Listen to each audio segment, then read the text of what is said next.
If you believe that God gave you the earth, that God created the earth for you, why would you not have to look after it? Why would you not think that when he came back he wouldn't go, what the fuck did you do? I gave this to you, motherfucker. Are you crazy? The polar bears are brown. What did you do to the polar bears? Did you shit all over every polar bear? Who did this? Who spilled this shit? Who spilled this? Come over. Did you fucking spill this? What is that? It's oil. It's just some oil. I didn't mean to spill. Well, why didn't you take it out of the fucking ground? Because I wanted to go faster. And I was cold. What the fuck do you mean cold? I gave you everything you needed, you piece of shit. Well, because jobs. What is a job? Explain to me, what's a fucking job? You work at a place, and when people call when their game doesn't work, and you help them figure it out. What do you do that for? For money. What do you need money for? Food. Just eat the shit on the floor. I left shit all over the floor. Fucking corn and wheat and shit. Grab it up, make some bread. What are you doing? Yeah, but it doesn't have like bacon around it, and like I like when it has like bacon on it and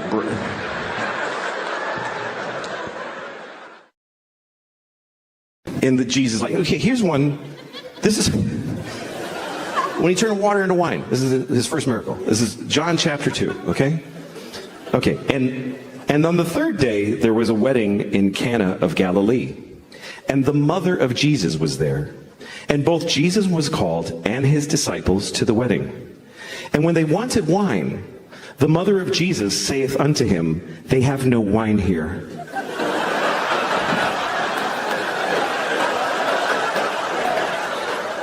And Jesus saith unto her, woman, what have I to do with thee? Just life. Mary was a fucking alcoholic. He took her to a wedding and there's no fucking wine, Jesus. What am I supposed to do here without wine? And he's like, Mom!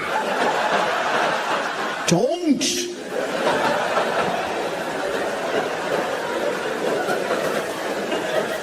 Anyway, you know the rest of the story is that Jesus, he's at the wedding, they had no wine. So Jesus went to the guy running the wedding and he was like, look in the water barrel. Like that, like a close-up magician. Why don't you take a look? Maybe it's not the Red Queen. Go ahead, flip that card over. What do you think? Told him to look in the water barrel, and he looked, and it was wine. He had turned all their water into wine. Everybody rejoiced. Except the guy running the wedding was probably like, we did need some water. It's actually a bigger problem. I have a feeling a lot of his miracles were met with mixed. Like, oh, thanks. That's great, Jesus. Fuck. Like Lazarus. Lazarus had been dead for 4 days. And Jesus comes to town and he says, Lazarus, rise. And Lazarus comes out of the tomb like, and Lazarus' wife is like, are you fucking kidding me right now?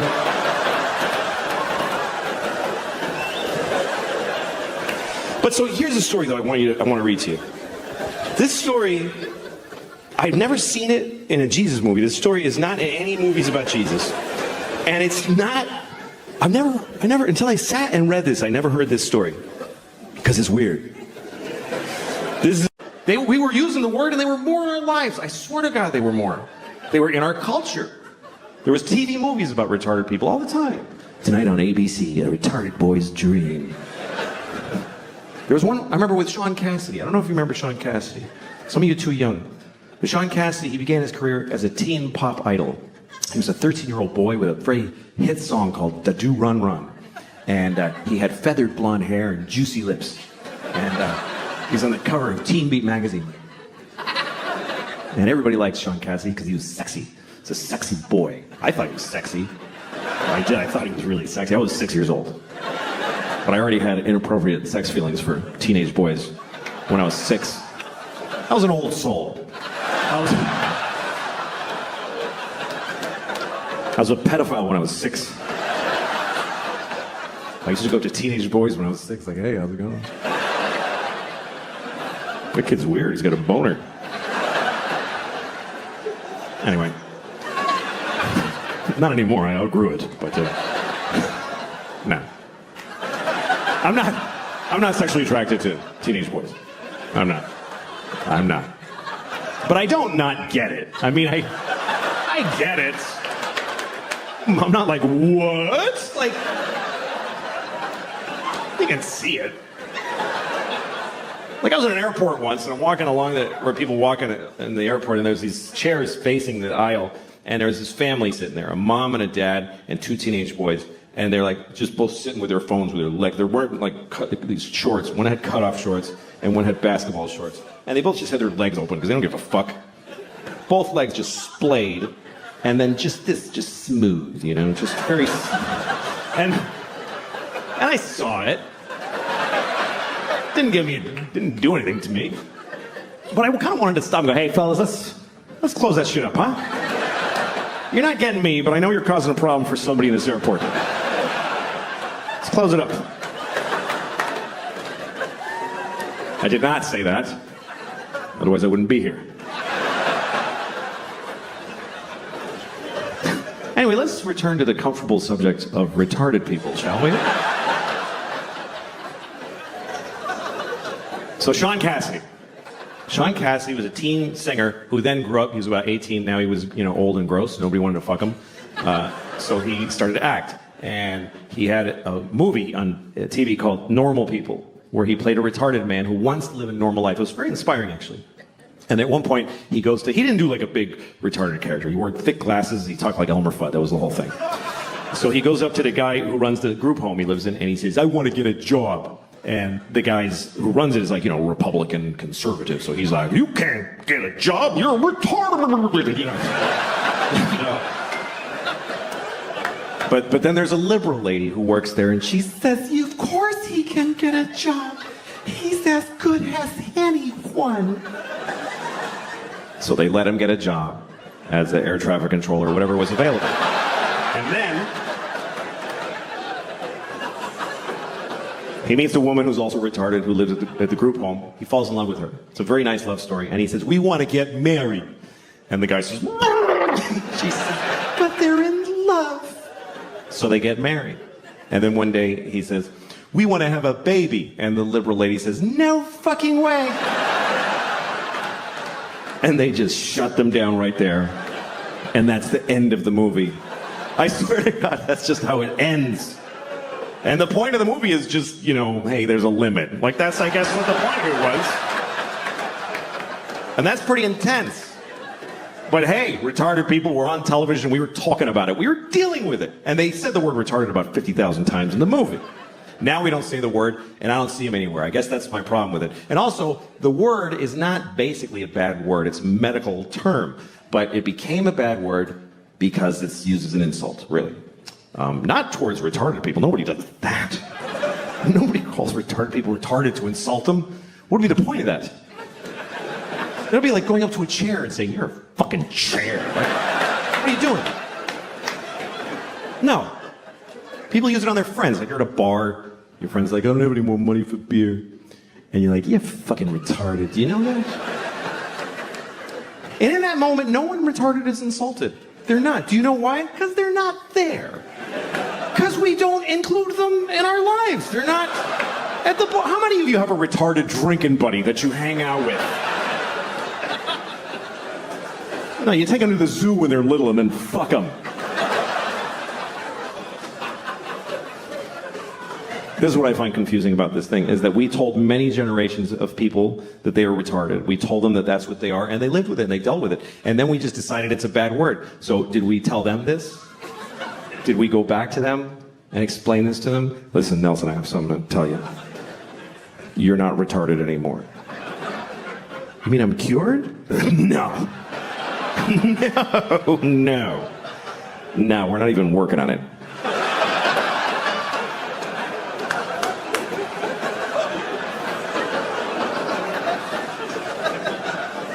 Must be awful to be other kinds of stuff. You know? I'm glad I'm this. This is a pretty good deal when you consider the alternatives. Anything else, any other kind of thing, you're in the food chain. You're in the food. We are out of the food chain. I don't know if we fully appreciate the fact that we got out of the food chain. That is a massive upgrade. Because for every other living thing, life ends by being eaten. That's how all life ends, is every single life except human life. Every life ends like this. Ah! Ah! Ah!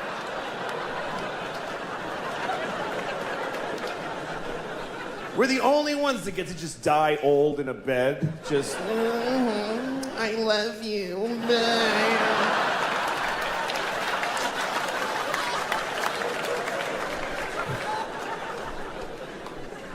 I mean, imagine if we were still in the food chain on top of everything else. Imagine if we were in the food chain. It would just be another thing you gotta deal with. You're already having a bad day. You wake up in the morning, you're making breakfast, you burn your toast, and it's too late to try again. And your kid comes in and says, "Bleh," and you're like, fine. And it's just, why? You get a thing in the mail that says that your phone's different and your mortgage is another company now. What? I don't get it. Then you're walking to work like, why do I even bother? Oh, shit. God damn it. There's always fucking cheetahs at the train station. Stop it.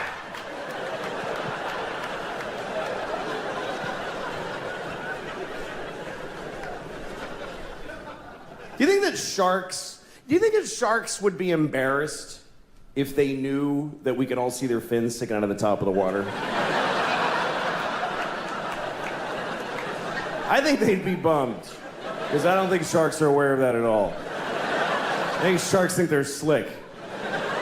They swim around like, hey, nobody has any idea who's down here. And we're all up here like, there's totally a shark right there.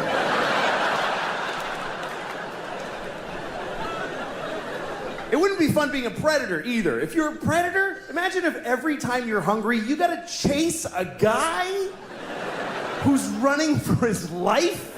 You gotta, come on, dude, shit, get over here. And just hold him down and bite his neck till he shuts the fuck up for a minute.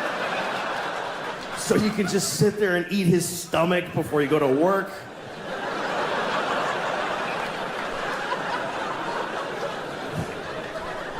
That would really suck. That's why animals just, they go, let's do this together, man. You chase the parents away, I am gonna eat the kid, and you circle back. That's why they do it like that. Fuck it, I'm eating babies. This is bullshit. I have a solution for the pandemic, by the way, for COVID. I have it. This is it. We test everybody, first of all. Every time we find somebody who has COVID, you kill them. That's it. That's the solution. You won't need another one after that one. That's the final one.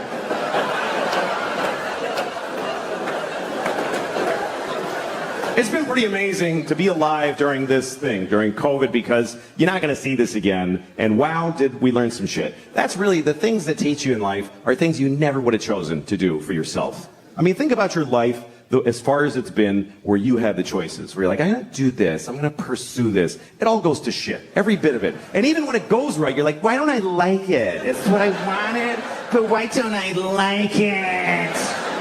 Because it's your choice, and your choices are based on fear and fucking just thin, stupid, shitty hopes. But when life just kicks you in the balls and you're like, oh, fuck, everything's different now, and it shows you shit you wouldn't have looked at otherwise. That's the great joy in it. And what I thought was really interesting about COVID, and still is that it's the first thing I've seen where everyone on Earth had the same problem. Every human being on Earth had the same problem. We never had that before. That's why we don't give a shit about each other. Because you read like, oh, there's floods in Houston. You're like, it's fucking water. What is it? What's your problem? Floods. What is that? Just walk like this. What, you can't handle some water? My basement floods. What the fuck? Who gives a shit? Like, he's on a canoe in the street. That looks like fun. Why is that an issue? There's fires in California. Blow it out. You fucking blow out a fire? Get the water from Houston and dump it on California. Fucking deal with it. But we all had the same problem. Every person from Zimbabwe to Tokyo to Newark to Honolulu, everybody was doing the same dumb shit. Every person had the same stupid fucking moment at the same, just trying to get the mask out of the well of your car door. I gotta go in Walgreens. Where's my fucking mask? It's got pistachio shells in it and pennies. I'm sure it's still effective.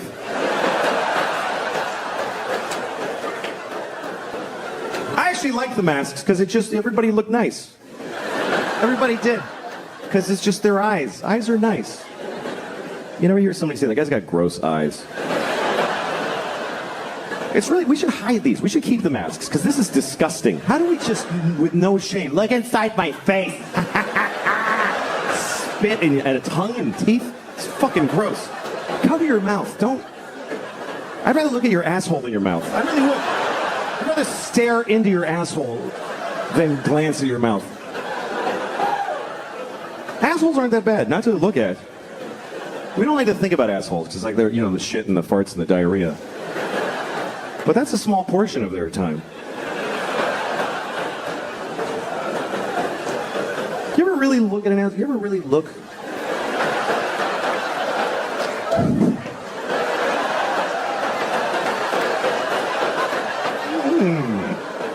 Once you see it, in nature, it's a little, that's all. That's your asshole. You know what it is? It's just an aperture. That's all it is. That's your asshole. It's like a camera shutter. That's all it is. I have been dating recently. Dating's not fun. Dating's horrible. Nobody wants to date. Even if you meet somebody and you really want to go out with them and they say yes, you're excited in that moment. But the day of the date, you're like, I don't want to fucking do this. I don't want to do this. Every time I'm ringing a doorbell to pick a woman up, I'm like, I hope she's dead in there. I really do. I hope something awful happened. I don't want to sit in a place and breathe unevenly for 3 hours and just sweating where your body is folded and just, You ever have a date that goes well? It's good from the beginning. You get a little laugh at the beginning. Hi, haha, something funny. And they both laugh. Feels good. You agree on stuff. When you don't agree, you laugh about it. You're even able to be quiet a little bit while you're eating and it's nice, feels comfortable. And then you drop them off and you're like, I hope I see you again. And she says, I hope so too. And you feel like, this is something new in my life. This is wonderful. Then you go home and your wife is like, where were you all night? But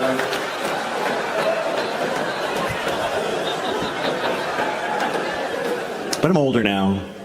I'm divorced and I still date mostly women who are younger than me recently because that's who looks better. That's true. But I've always been with women my age or older. I was married to a woman a year older than me for 10 years, and that's always been the way there's some guys that have to be with a younger woman. There's cultures that believe the man should be much older. There's religions that have a formula, take the man's age and subtract 10, and then whatever else you have to do to get to 12, just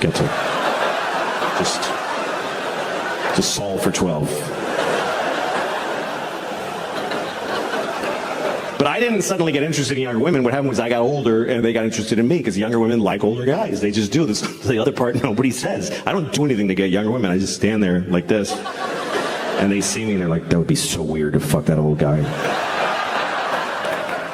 And then we get blamed. The older guy always gets blamed. You see an older man with a young woman, everybody's like, that guy's a pervert. No, she's a pervert. He's normal. He likes pretty women. She likes that.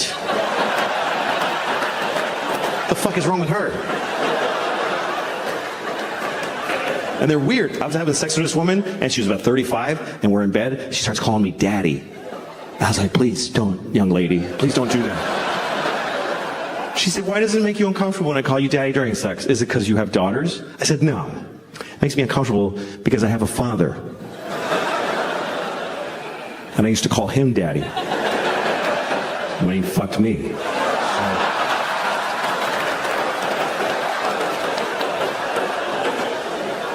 By the way, thanks for laughing at me because I got fucked by my dad.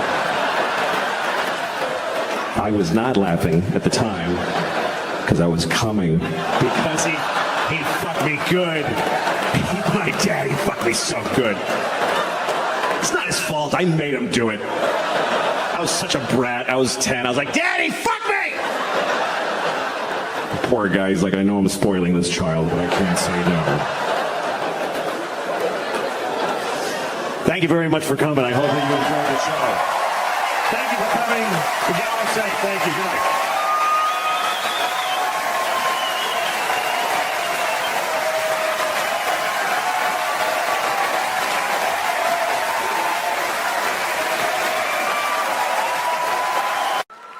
Now, woo! We get to kill babies! Do some shots and kill some babies. I killed like 4 babies last night. It was fucking retarded.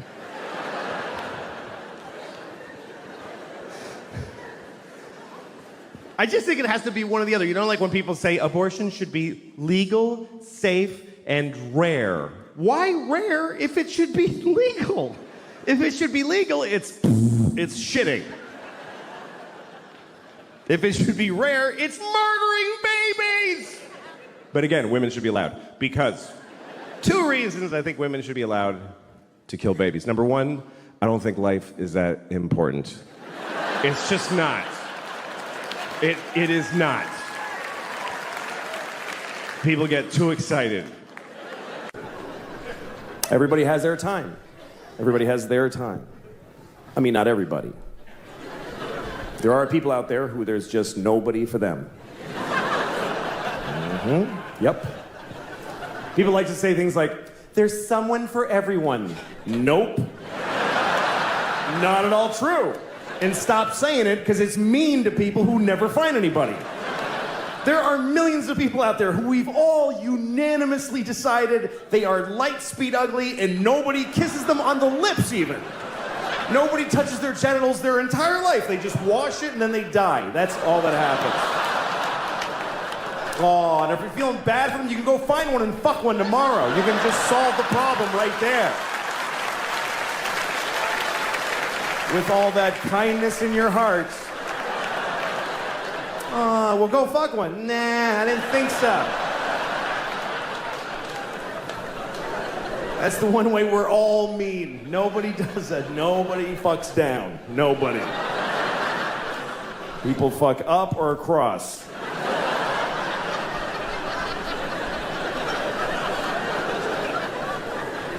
Some women fuck down because a guy talked them into that it was up.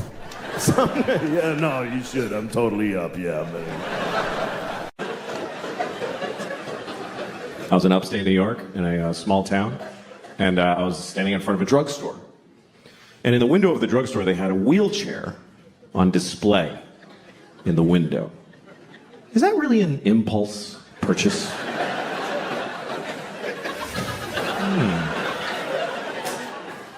I should get a wheelchair.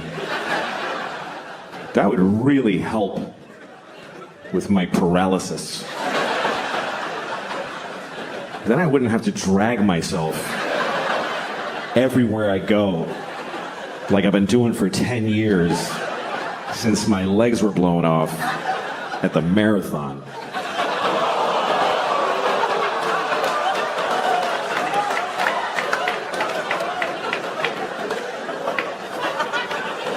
Okay. A bunch of fucking hypocrites, apparently. Because, let me point some out to you. Let me point some out to you, motherfuckers. You were just, like, seconds ago, laughing at a man with no legs crawling on the ground. You're just... And then at the end, you're like, oh, but not those particular legless people. No.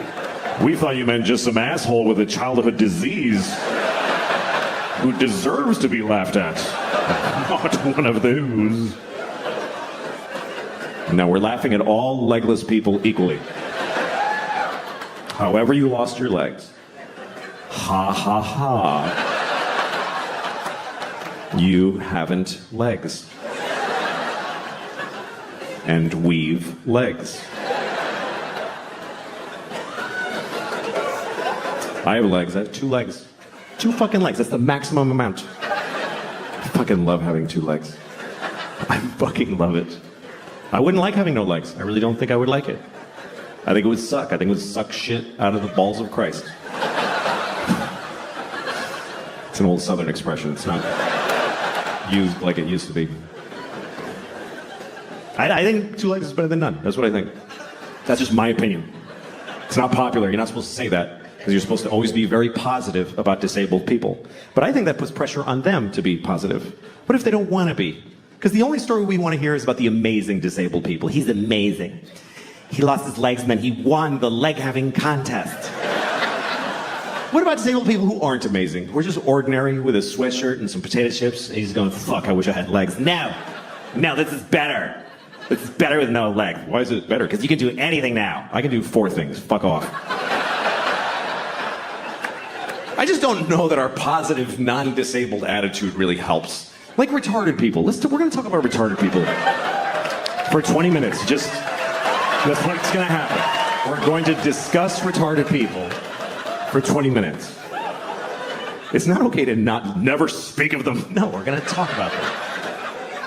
First of all, I want to talk about the word retarded, okay? Because the word retarded, it's a bad word, and people do not like the word retarded. They find it very offensive. Now, I'm a little confused by this, because it wasn't always a bad word. And I grew up in the 70s, and it wasn't bad back then. And most bad words were always bad. You know, cunt never had a day in the sun. There was never a time where the Santa Claus at the mall was like, come here, you little cunt, tell me what you want for Christmas. And then in the 90s, we're like, let's lay off a cunt a little bit there, gang. No, we used the word retarded in the 70s. We used it to identify people who were retarded. It wasn't controversial. It wasn't like he's retarded. It was like he is retarded. This fellow right here is retarded, right? I told you yes, you're still retarded. He is retarded, everyone. And I grew up in Boston. We didn't say retarded in Boston. We said retarded. He's retarded. God bless him, he's fucking retarded. That's the way we used it. With love. Help the retarded. That's what people said in the 70s. Help the retarded. There was a lady outside the supermarket near my house every Christmas with a bell. She was like, help the retarded. Help the fucking retarded. You gonna tell me she was a bad person? She was helping the retarded. And I feel like we had more of them around back then. I haven't seen one in years. In the 70s, there was a retarded guy in a windbreaker on every street corner. We were using the word, and they were more in our lives. I swear to God, they were more. They were in our culture. There was TV movies about retarded people all the time. Tonight on ABC, a retarded boy's dream. Anything ever that's in life. Life is okay. I like life. I like it. I don't need it. I'd be fine without it. I like life, though. I do. You know how much I like life? I have never killed myself. That's how much I like it. That's exactly how much I like it, with a razor-thin margin. I like it precisely enough to not kill myself. It's an option, though. It's totally an option. I mean, I'm 49. I have 2 kids. I've flipped through the brochure a few times. I've thought of killing myself just to win an argument. You're not supposed to talk about suicide. Even to your shrink. You ever go to a shrink and they're like, have you had thoughts of suicide? And you're like, no, because if I say yes, you'll press a button and folks will run in and hold them down. But you should be able to talk about it. The whole world is just made of people who didn't kill themselves today. That's who's here. Is all of us that went, okay, I'll fucking keep doing it. It's because it's an interesting thing about life. Life can get very difficult, very sad, very upsetting, but you don't have to do it. You really don't have to do it. You don't have to do anything. You never have to do anything because you can kill yourself. If they send you a letter from motor vehicles, you have to come in and, no, I don't, I'll kill myself. You can do that. You can do that once. But you can do it.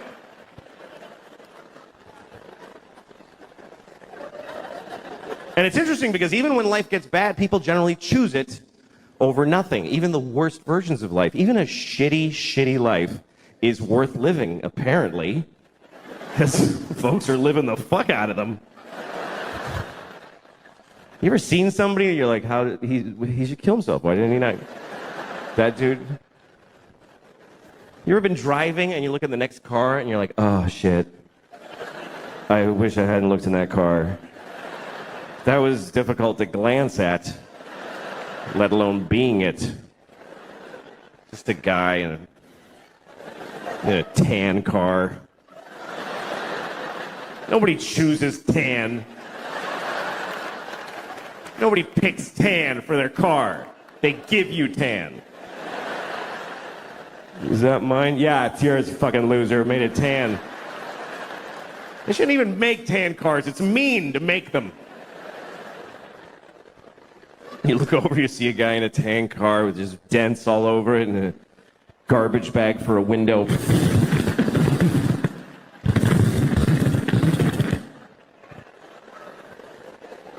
What is holding up his suicide? What is delaying it? What is keeping him from stopping being that?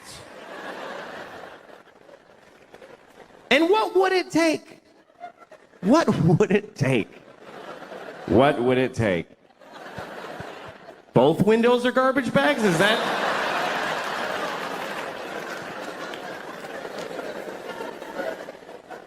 Seriously, do you know how much misery is involved in a garbage bag for a window? Do you know how many separate moments of shit misery?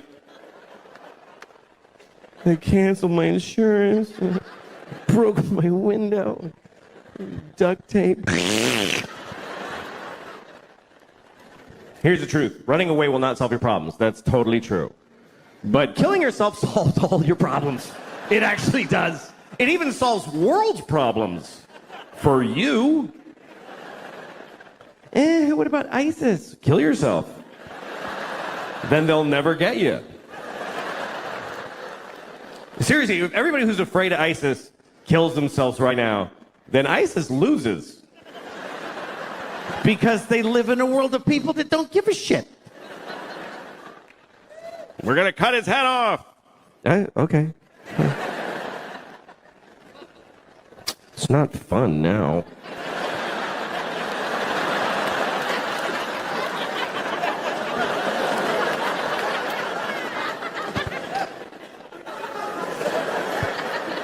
I think the worst part of being beheaded is... The worst thing about being beheaded is that you look really dumb right after. That's the worst part. They go like that, and you're like... Just that's fucking dopey.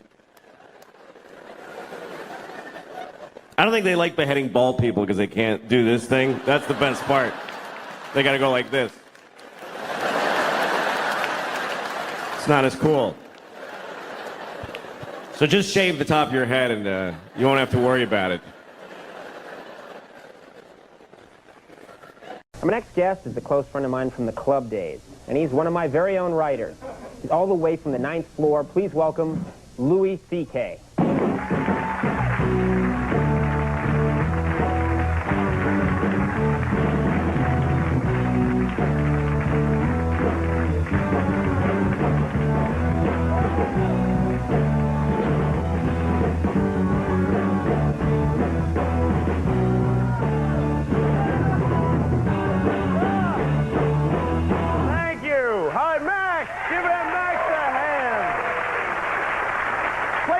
Come on.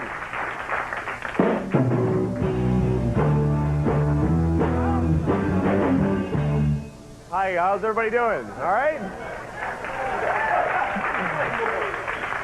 My favorite song. Nice to be here. My name's Louis. I live in New York. I like New York because this is the only city where you actually have to say things like, hey, that's mine, don't pee on that.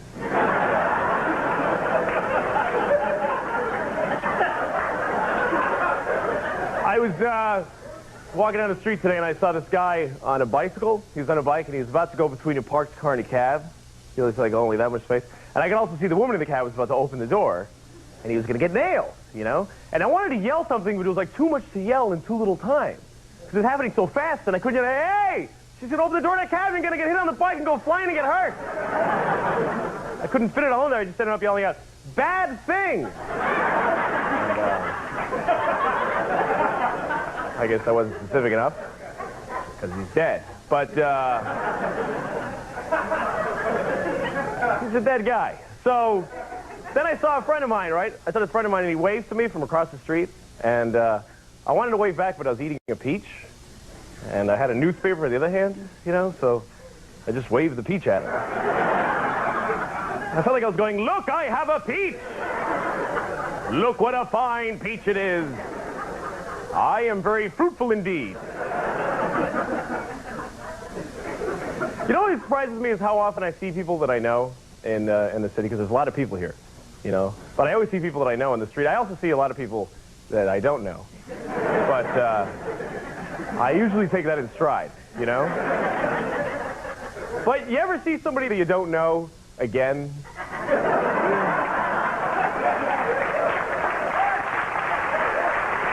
Yes!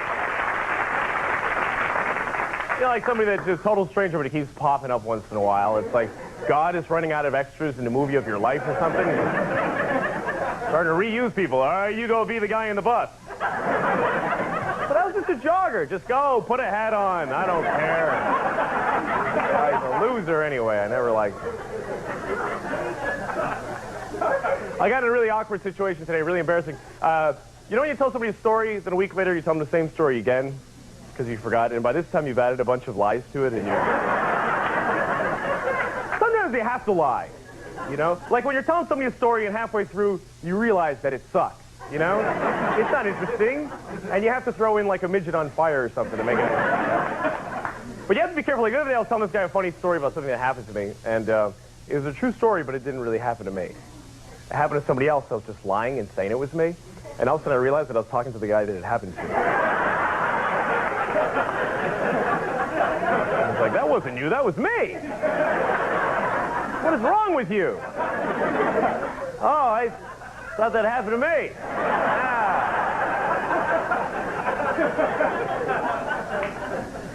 I always get in embarrassing situations in public, like when you get in an elevator and you go to press your floor button and it's already been pressed by somebody else. Yeah, that's one of those moments where you use that voice where you don't actually make words.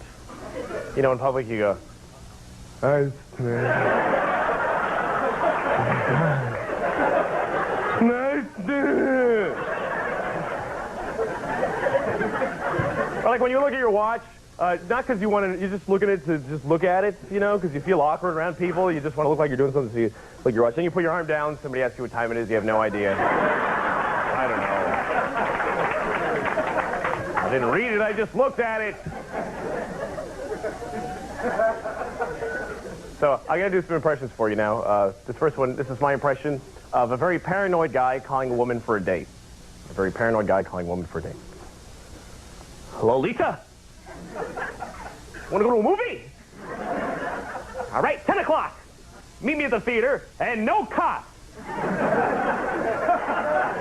All right, now this is a superhero being propositioned by a hooker. A superhero being propositioned by a hooker. Hey, baby, want to have a good time? No. All right, now this is...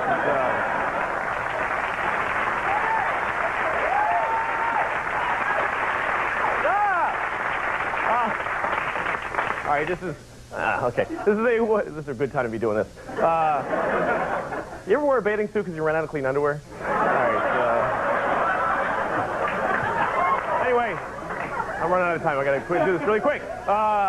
There's ways to express yourself in life that you can only use in certain situations. Like when you're having sex with somebody and you make those moaning noises, you know, you should be able to use those noises other times you're happy also, you know?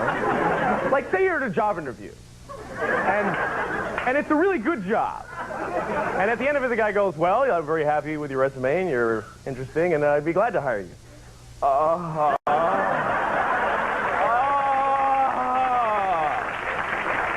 see you Monday.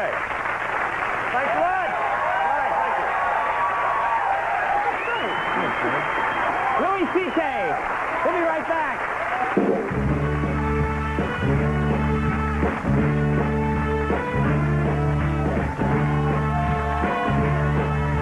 Hey, I'm here with Louis CK. How are you, Louis? Hey, how you doing, Conan? Good to see you.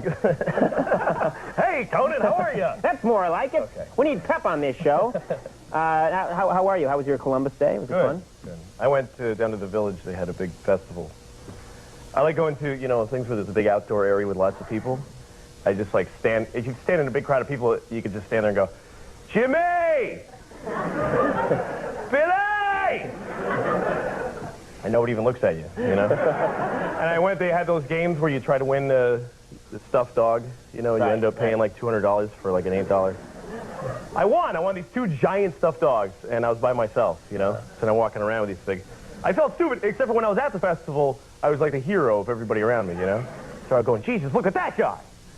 Those dogs are huge. He's the best. And I'm like, yes, look at my dog. And fear me. The clown with the balloon on his head was no match for me. But,